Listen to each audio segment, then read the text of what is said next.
जय भीम नमो बुद्धाय साथियों। दोस्तों, बाबा साहब भीमराव अंबेडकर ने चमारों के बारे में बताई कुछ ऐसी बातें जिसे सुनकर सभी चमारों का सिर गर्व से ऊंचा उठ जाएगा। तो चलिए दोस्तों, जान लेते हैं बाबा साहब भीमराव अंबेडकर ने क्या बातें बताई थी चमारों के बारे में। पहली बार, पूरे भारत में जन सूत्रों और लोक कथाओं में चमारों को ब्राह्मण बड़ा भाई बताता है, क्योंकि ब्राह्मण हिंदू धर्म का मुखिया है तो चमार बौद्ध धर्म का मुखिया है।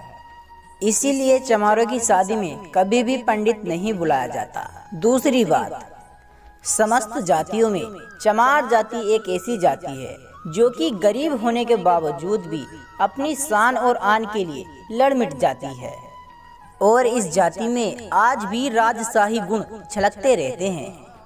तीसरी बात, चमारों का घर गांव के अक्सर बाहर होता है, क्योंकि चमार गांव के राजा होते थे। इनको ही गांव में ढीड़ बाबा कहा जाता था। चौथी बात, चमार जाति से बौद्ध धर्म छीनने के बाद उसे धर्महीन कर दिया गया था और अछूत इसलिए बना दिया गया ताकि ये जाति फिर से बौद्ध धर्म खड़ा ना कर पाए।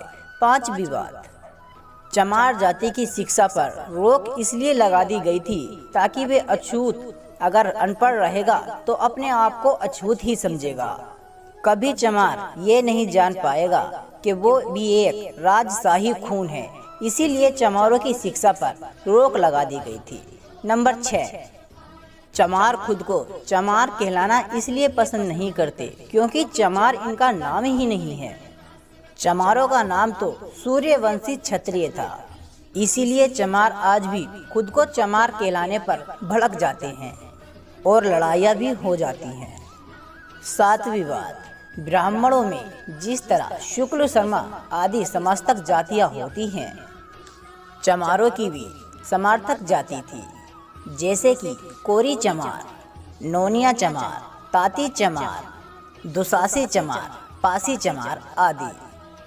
लेकिन चमारों की सत्ता खत्म होने के बाद इन सभी में फूट पड़ गई। आठवीं बात, चंद्रगुप्त मौर्य भी चमार थे, जबकि गोरे और सुंदे थे, और चाणक्य भी, जबकि चाणक्य ब्राह्मण थे। और काला कहावत इसलिए बन गई थी, काला भावन गोरा चमार। नवीं बात, जो भी जाति आर्य नहीं थी तो वह चमार कहलाती थी, और ऐसा आज भी हो, चाहे मौर्य हो, चाहे नोनिया, चाहे दुसात और या अन्य शूद्र ब्राह्मण, सबको चमार ही कहता है। 10वीं बात, रामायण में और कुमराली भट्ट की किताबों में बुद्ध को शूद्र लिखा गया है, और हकीकत में भी चमार को ही शूद्र माना गया है। अन्य जाति कभी भी शूद्र के निशाने पर नहीं रही। तो दोस्तों, मेरा हर हिंदू धर्म के चमारों से ये हाथ जोड़कर निवेदन है कि इस वीडियो को ज़्यादा से ज़्यादा लाइक और शेयर करें, ताकि हर कोई नीची जात का चमार अपना इतिहास जान सके। जय भीम, जय भारत।